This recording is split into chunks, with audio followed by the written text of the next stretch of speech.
Bonjour et bienvenue à cette nouvelle vidéo de l'instant génie civil. Dans cette vidéo, je vais partager avec toi deux conseils. Deux conseils qui te permettront, si tu les suis à la lettre, de garantir la qualité et la durabilité de tes travaux de génie civil. Donc, si tu as un chantier en cours ou si tu as l'intention de construire dans le futur, reste bien jusqu'à la fin de cette vidéo parce que le deuxième conseil il est juste très important. Et par la même occasion, pour chaque conseil, je vais te présenter les conséquences lorsque tu ne suis pas ces conseils. Pourquoi cette vidéo? Tout simplement parce que nous avons été contactés il y a de cela quelque temps par un monsieur qui réside en France et qui souhaitait notre expertise sur un chantier qu'il a lancé il y a de cela 3 ans. Donc, on est là dans la première conséquence du premier conseil. Lorsque le premier conseil n'est pas respecté, c'est typiquement ce qui se produit. Une maison qui a été construite il y a de cela 3 ans, aujourd'hui présente plusieurs fissures. Donc, pour des raisons de confidentialité, je vais juste te présenter quelques fissures, quelques photos, mais des images comme celle-ci, on en a un peu partout dans la maison. Donc, ce qui nous amène directement au premier conseil. Confiez toujours vos travaux à un professionnel. Et lorsqu'on le dit, c'est tout simplement pour vous éviter ce type de situation.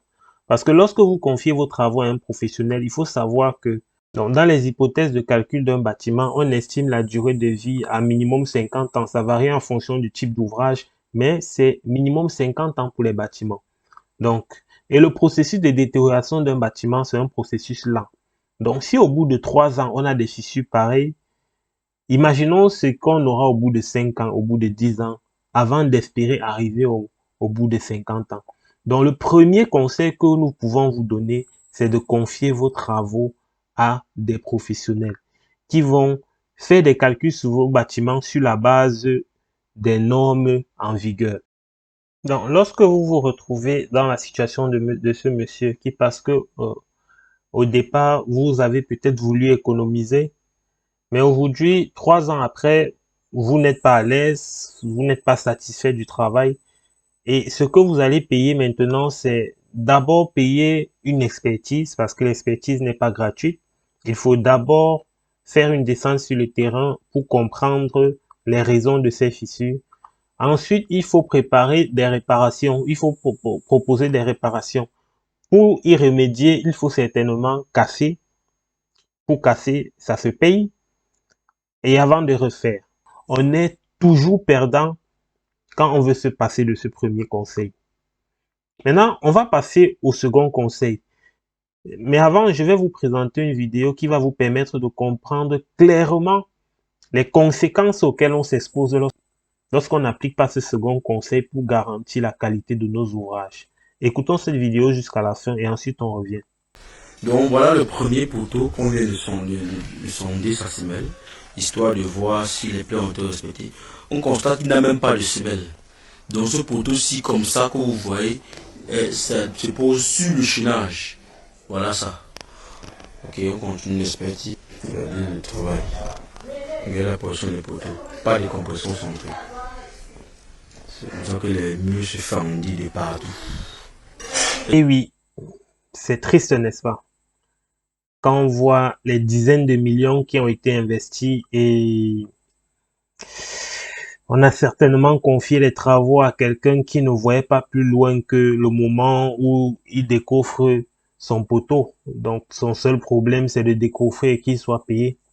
Donc, c'est pour cette raison que aujourd'hui, le premier conseil que je vous ai donné ne suffit pas. Parce que il ne suffit pas de vous assurer qu'on ait fait de très bonnes études, mais il faut aussi vous assurer que ce qui est exécuté sur le terrain, c'est exactement ce qu'on a dans les études. Et ça, c'est à une autre entreprise qu'on confie généralement ce travail.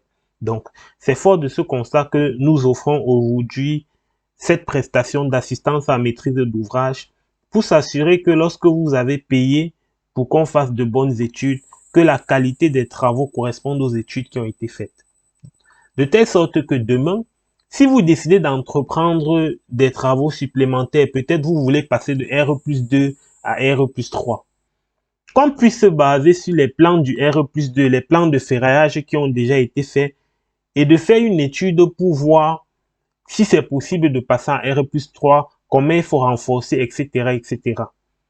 Mais si déjà, même les plans du R+2 qui ont été faits, c'est pas ça qui est exécuté sur le terrain. Voilà un poteau qui se retrouve par exemple sans semelle. Est-ce que c'est sûr que c'est ça qui est prévu sur le plan? C'est des questions. Mais aujourd'hui, comme j'ai envie de dire, les techniciens s'en foutent royalement. Le premier objectif de certains techniciens, c'est simplement de finir le chantier et de prendre la main pour être payé. Ils ne se projettent pas dans 5 ans, dans 10 ans, qu'est-ce que ce bâtiment deviendra. Donc, premier conseil, confiez vos travaux à une entreprise pour les études. Et ensuite, faites-vous assister par un autre professionnel pour s'assurer que les études qui ont été faites, c'est exactement ça qui est en train d'être réalisé sur votre chantier. Et au vu de l'ampleur que prend le problème, c'est un service que nous offrons dans notre entreprise aujourd'hui. Donc aujourd'hui, vous avez les deux principaux conseils pour s'assurer que tout se passe bien sur votre chantier. À vous d'en faire bon usage parce que, comme je dis toujours, seule la qualité est économique. À très bientôt pour une nouvelle vidéo de l'instant génie civil.